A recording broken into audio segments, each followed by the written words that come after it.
All right, y'all. Ain't no half stepping with Marcus. J is live. We about to get into a fabulous show tonight. We got a lot to get into. We got a special guest joining us here on the live line, as well as a very special guest here in studio with yours truly. We talking about Juneteenth. We talking about the big blunder that the Texas Board of Justices signed down there for. Nope, not gonna tell you about that. And we also have some changes to the stand your ground laws and what is going on in the prison system in Baltimore. We got a lot to get into, and I'm glad you're here with us. Ain't no half stepping with Marcus. J is ready to be on, and it is on with you right now. Yeah.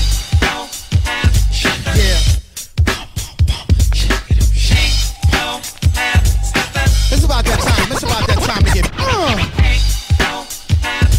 Yeah.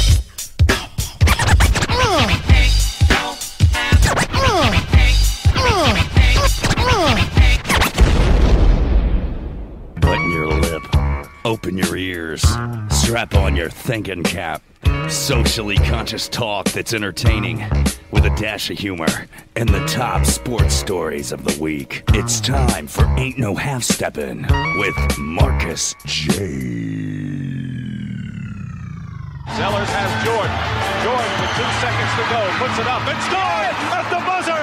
Michael Jordan has won it for Chicago. Manning lobs it. Burris alone. Touchdown, New York. Down goes Frazier. Down goes Frazier. Down goes Frazier. He hits one deep to right center. That ball is out of here. The Yankees win the pennant.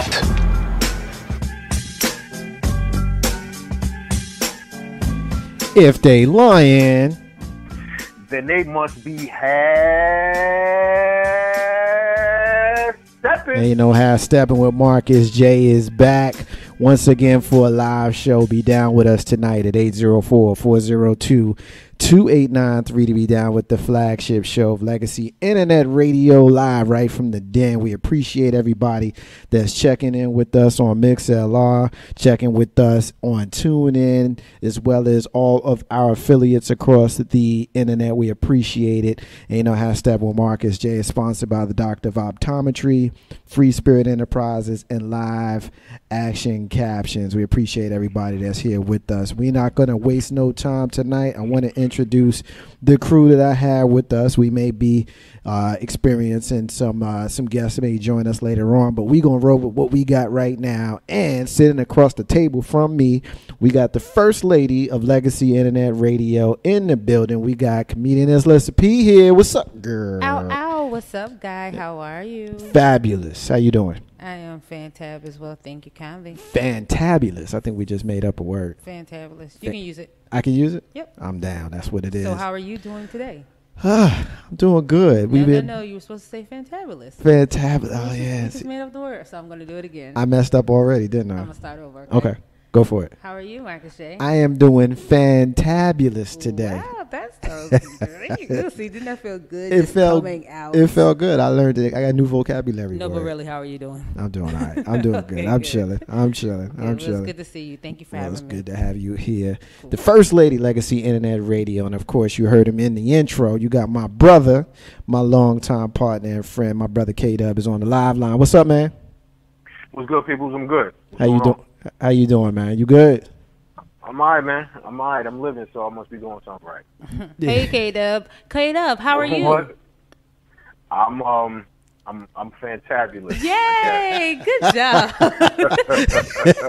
Good job. Hey, you a quick learner there, bro. Hey, look, you sharper than I am because I messed it up. Hey, man, I didn't want to go through the whole rigmarole, so I just went on ahead and fell in line, man. Good job. Hey, and K-Dub, I see that congrats is due to you, so congratulations on your engagement.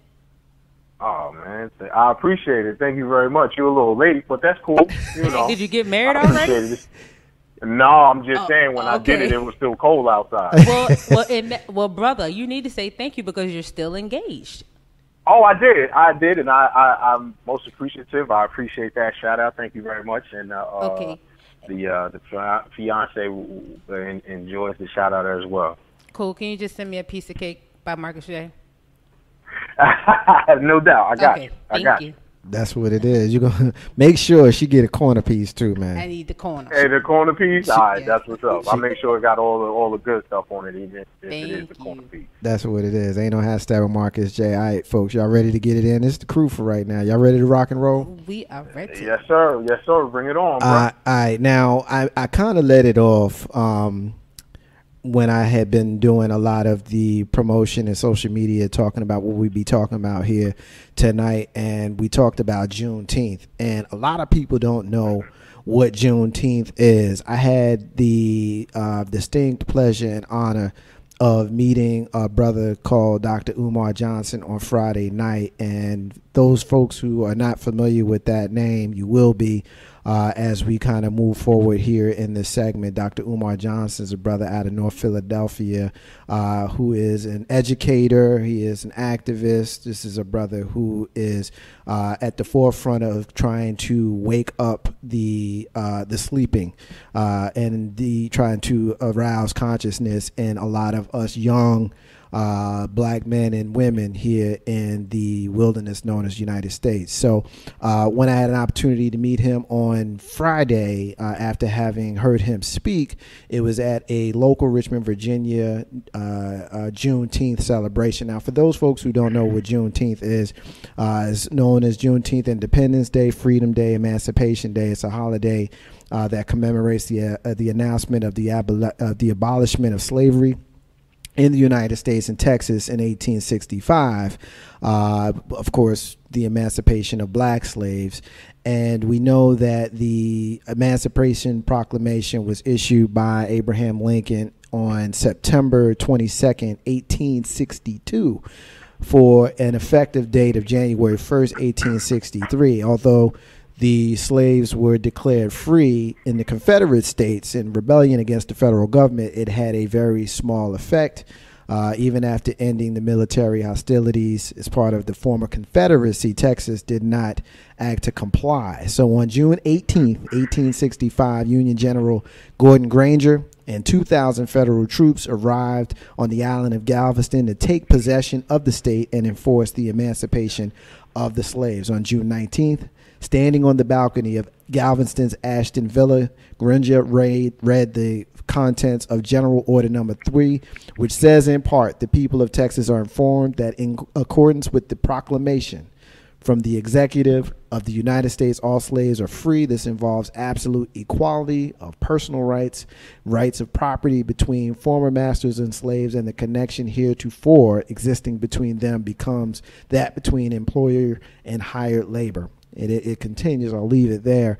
And so we celebrate Juneteenth here in the United States every single June. The actual date is the 19th, so whatever weekend is closest to the 19th is usually when it's celebrated, and that is where we had the honor of having Dr. Johnson here in the Richmond, Virginia area. So, Dub, I'm going to have you jump in here. Of course, through my excitement, you and I had quite a few conversations in the days leading up to the Juneteenth celebration and the meeting of Dr. Johnson in the couple of days since. What's your thoughts on Juneteenth, Dr. Johnson? Why don't you jump in here? Well, Juneteenth, I mean, it is really too much more that needs to be explained in regards to the actual day, Juneteenth.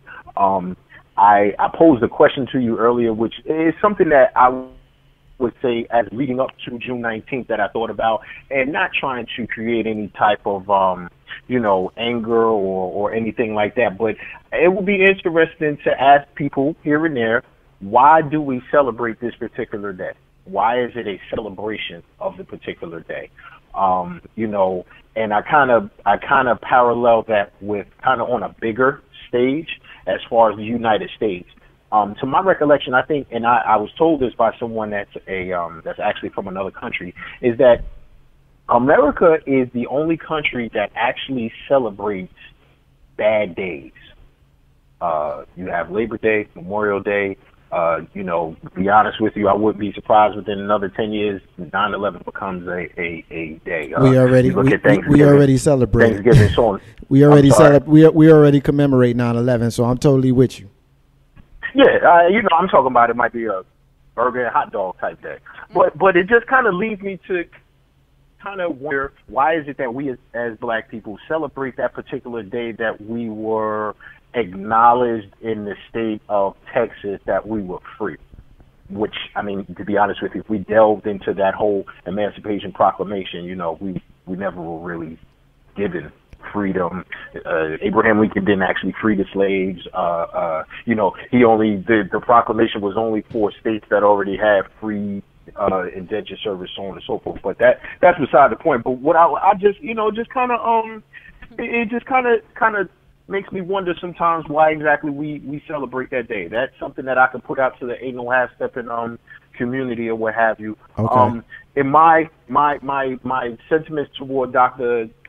Umar, I was first made aware of him through two documentaries, Hidden Colors 1 and Hidden Colors 2. And just as a side note, this coming Friday, the Hidden Colors 3 documentary will be out in select theaters this June 27th in select theaters across the country. And I would implore anyone that if they have the time or the ability to go to that particular showing, or even do your research and go on Amazon and get those two DVDs. I'm quite sure that there's a lot of knowledge about us as black people that you'll learn. But aside from that, Dr. Johnson is very astute brother. You know, he's in our age range. He's a descendant of, I believe it was Marcus Garvey, it's actually Frederick Douglass. Let me get Lisa P to jump in here and we can continue the discussion. Listen. Oh, excuse me. No, the only thing I was going to say is, first of all, I thought it was very cool that you got to meet him, knowing, like you stated, he is a descendant of Frederick Douglass, but also too, just kind of piggybacking on what Dub said as well. I think, and I guess it's kind of on the funny side too, which it really isn't, we celebrate any holiday that we can. I feel like they cut it short in February, so if we got a grabbing day in June, then we will. And you know, my cousin, she's very into the Juneteenth celebration, and she really tried to get me into it. And to be honest, I really couldn't. I really just took it as another festival. I never really did the background on it. Of course, yes, understanding the things that, taking it back to slavery. But again, I think it's a good thing, another great celebration to have, to be able to teach people, to teach us about our heritage, where we came from, and where we need to focus on getting better. So, I'm sorry I actually missed it here when it came around, but I think it's a very good thing to have, like I said, especially to take the younger kids out to be able to learn and, get knowledge from that. But Marcus, when you met Dr. Johnson, I mean, how did it make you feel? I mean, what was your transaction, with him? It was funny because I was building with Doug on the text message, and he was asking me, you see he come out yet? You meet him yet? And I was like, nah, I'm getting a little antsy. I'm like, this dude need to hurry up and get out here. And so when he comes out, like everybody in the room, we just got real quiet, and then there was this loud applause. And you could tell that there were some folks in the room that knew exactly who he was, and then there was others that had no clue who he was. But once he started talking some good stuff, and it was coming from a perspective of, as Dub had mentioned, as a young guy. A lot of times when you go to these speeches and you hear people speak, you see them come out in a stuffy suit and all that kind of stuff, and you in there in jeans and sneakers and sweats and whatever. Well, this dude came out, he looked like us, he talked like us, but he got the DR in front of his name, which gives him instant credibility. And after the speech, or during the speech, he gave out a cell phone number. Like, told everybody in the room, holla at me. Like, seriously, call me, holla at me. He gave out a cell phone number. I bought his book, and I had an opportunity to chat with him at the end. He wrote his phone number in the book, and I talked to him. Of course, I put a card in his hand, and I told him, we need to holler at your Legacy Internet Radio. You need to come on in or have Steppin' Marcus J. And he said that he would, and we're efforting to get that interview at a later time. But I just found that for me, when someone, asks me how I feel about meeting a cat like that, and oftentimes when we see these kinds of people, they're old people. They're older people. They're not people that we can relate to. They're not people that are in our actual demographic. And when I saw this dude, he reminded me of somebody that I grew up with. He reminded me of somebody who I went to the barbershop with. He reminded me of somebody who I would play basketball with. And so I felt comfortable. I felt that the information that he was given was accurate, and I felt good. I was glad to have been there, especially when I saw the folks in the crowd who had never heard of him, because you can tell those folks had never heard of him versus the ones who had, and those people that had never heard of him, you can just see that light bulb go off in their eyes. And I was going to ask you too, Marcus, is often, and as grateful as Richmond is to have these inspiring people come to Richmond, as far as Dr. Johnson and Dr. Dick Gregory and, these other people. Now, my other question to you is, how many younger people our age and younger was actually there to listen to him? That's a good question. When I looked around the crowd, I would say that the median age was probably around our age, 30s, early 40s maybe. Okay. I mean, there were some children in there. And there were just the handful of older people in there, but for the most part, it was people our age, and those were the people who needed them jewels. They needed those jewels dropped on them, because we're the ones actively, supposedly, leading. We're in the middle. We're getting ready to take over for the old folks, and we're supposed to be, cultivating the youth behind us. Yep. So when you see that kind of wisdom in your own demographic, it allows you to think big, and it makes you know that those things that he's saying, not only are they real, but these are things that I could take and I could share with the folks behind me who may not have been here to hear these jewels dropped on them directly.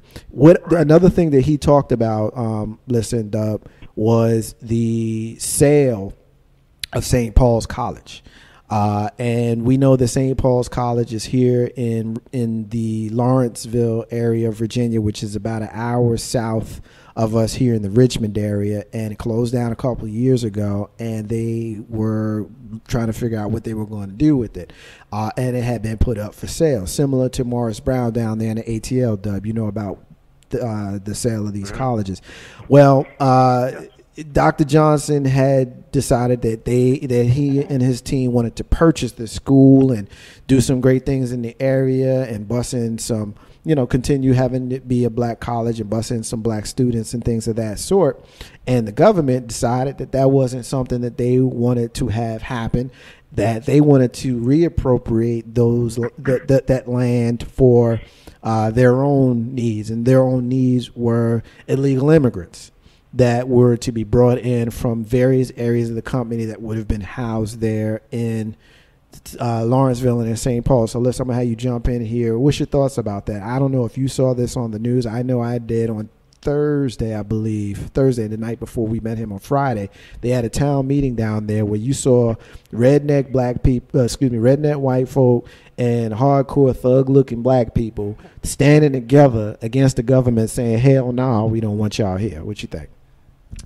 Well, I might need you to, go a little bit into the story, because I really didn't hear about this. So I really don't have an opinion. Basically what they're trying to do, instead of, and this is my opinion, this isn't something that's documented, but my opinion is, once someone had decided and publicly decided that they wanted to purchase the college and keep it a black college, for the advancement of young black males, the government wasn't happy with that. And so what they decided that they were going to do was to reappropriate that land. And they needed someplace, or allegedly they needed someplace, to house illegal immigrants from this part of the country. And what they were going to use is St. Paul's College to be that place to house those illegal immigrants, mostly youth and children. They were going to educate them there because it is a school and things of that sort. Illegals. And the folks in Lawrenceville wasn't feeling that at all. Because one, that's their land, that's their neighborhood. St. Paul's College is a landmark that had been there for however long it had been there. And when it closed down, they felt that if it was going to be reopened, it should be reopened and appropriated for American folks and not illegals. And so they had a town hall meeting on Thursday night. Dr. Johnson indicated that he was supposed to be there, but traffic caught him up, so he wasn't able to get there. And you had the locals who were very passionate about how they expressed their discourse on the government's opinions about how they were going to use that land. And hell no, we don't. The short version, I'm trying to be politically correct here, but the real talk languages, hell no, we don't want no illegals here. We'd rather it be a black college or anything else for our people when y'all ain't trying to spend no money to help us build our neighborhoods. I don't know if anybody knows about Lawrenceville, but it's a poor area, and so you're going to have illegals up in here? Hell no. And you had black folk and white folk in that area coming together, speaking pretty aggressively against that. Okay, and to that I say, well, number one, apparently they couldn't get any help to, I guess, maintain the college as it was. But again, I understand these people, and just like we all do, we have our rights to speak, to march, and, do whatever we feel like we need to do to get our point across.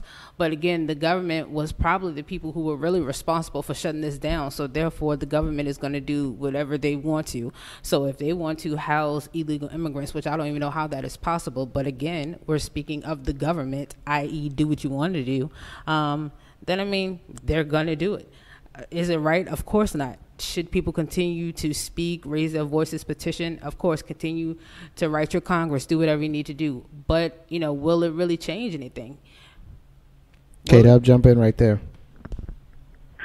My reaction is that it's very whack. It's just another example of the government coming in and just being the bully, I guess you could say. They feel as though that, and I'm not sure whom exactly are making these particular decisions, but it's like, okay, we're going to go ahead and do all of this extra stuff for individuals that are illegally in the country, but yet we have a country that's filled with, individuals that are not meeting the academic standard.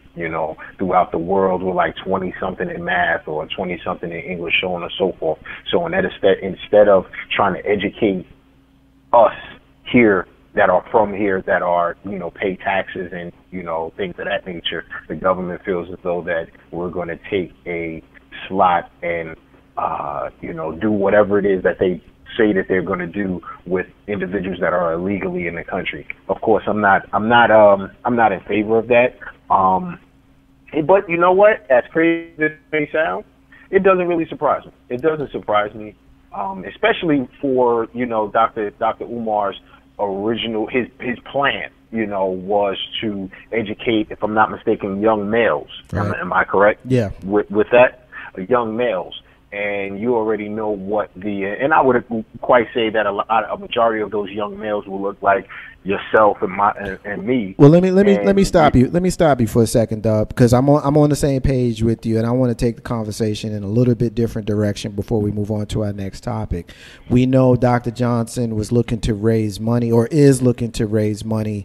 And the auction, of course, based on some of the things that he was saying in his speech on Friday night, originally we thought that there was $5 million that was needed to purchase St. Paul's College. Now, I'm not a person that's into marketing or someone that's into numbers and that sort of thing. I'm smart in other ways. I'm certainly not smart in that way. $5 million don't sound like a whole lot of money to buy a college, but that's the number that we had heard.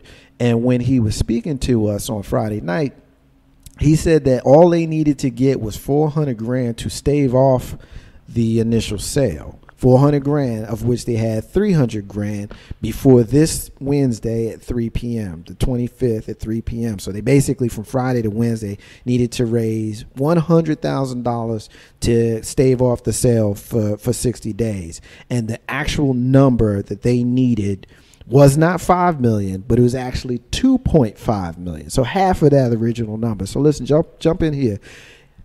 How is it that this man can't get $2.5 million to buy a college? And see, that's what I was just asking you previously. Like, I could hold up, Dub. No, Dub. Go ahead. Dub, go ahead. No. Go ahead, because I'll kind of bring it all home. Go ahead. Okay, my whole thing is how much trouble was the college in? How long have they been in trouble? And for it to be a college, like you said, really for everyone, why aren't they having or, getting assistance from?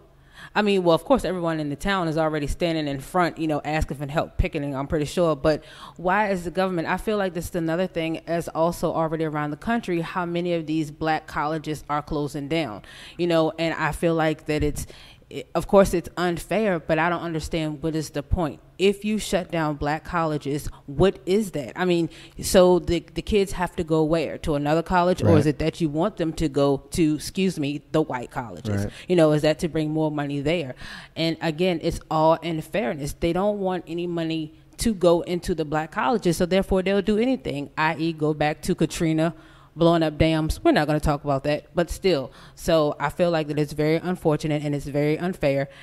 Unless we all get together as a community and help him raise this money and make sure that he gets it, right, then that's the only way it's going to happen. Apparently, again, the bank is not trying to help him. I'm pretty sure he's getting no's all the time. He's trying to go get a loan. Well, you talking about that $300,000 that he said that he had and he needed $100,000 more, Dub. I'm going to have you jump on here. Let me just make this quick point here. He was talking about how he looked around the crowd and he was like, your cousin is P. Diddy and your cousin is LeBron James and your cousin is Oprah. And he was being facetious when he was saying it, but the point that he was making is we talking about $2.5 million, man. I mean, that's nothing. That's no money at all. And how is it that we're having trouble raising $2.5 million? Dub, jump in here with your point.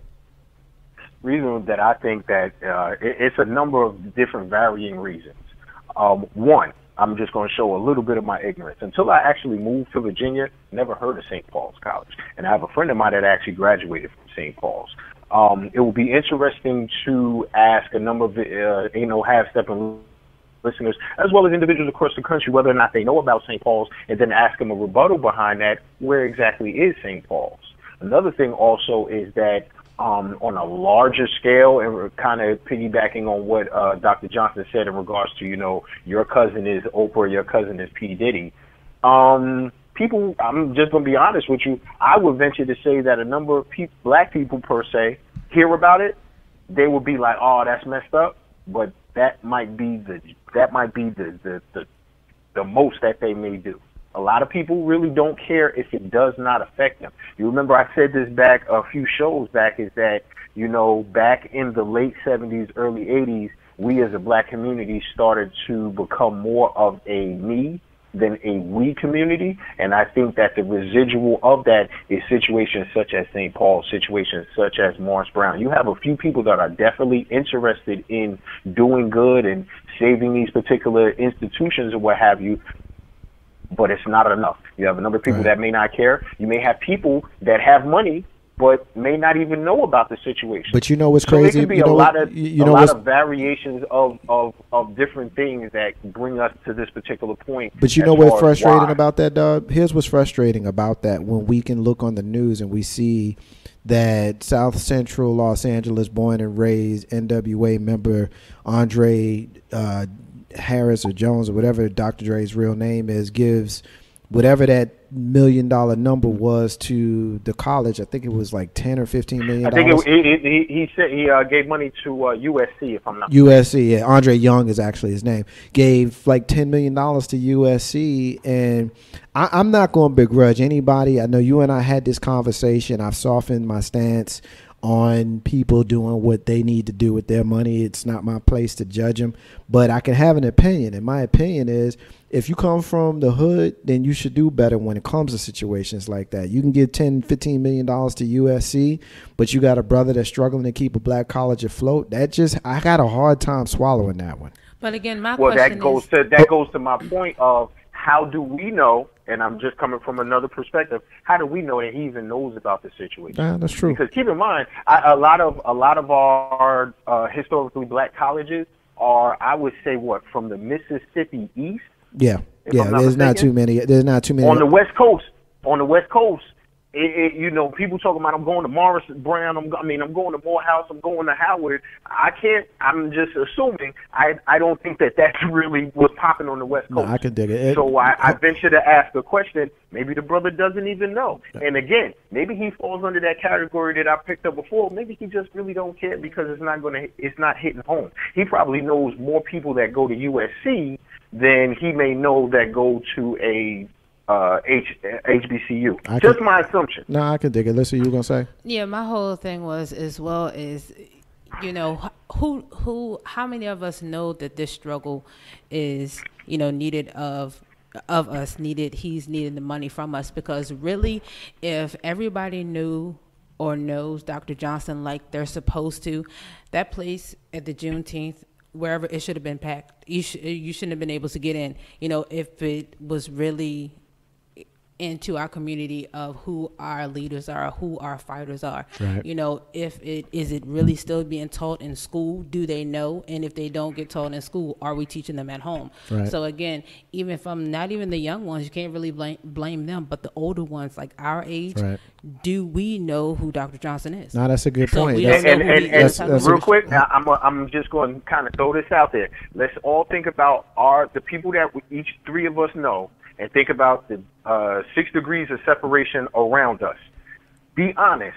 How many people do you think know about Dr. Umar Johnson? I'm going to be totally honest with you. Up until about, I would say maybe a year and a half ago, about a never year or even two heard ago. of him. No, I got you, because I remember when he came on my radar, and you and I, Dub, I think he came on our radar separately, but around about the same time. You mentioned that he came on your radar through Hidden Colors, am I correct?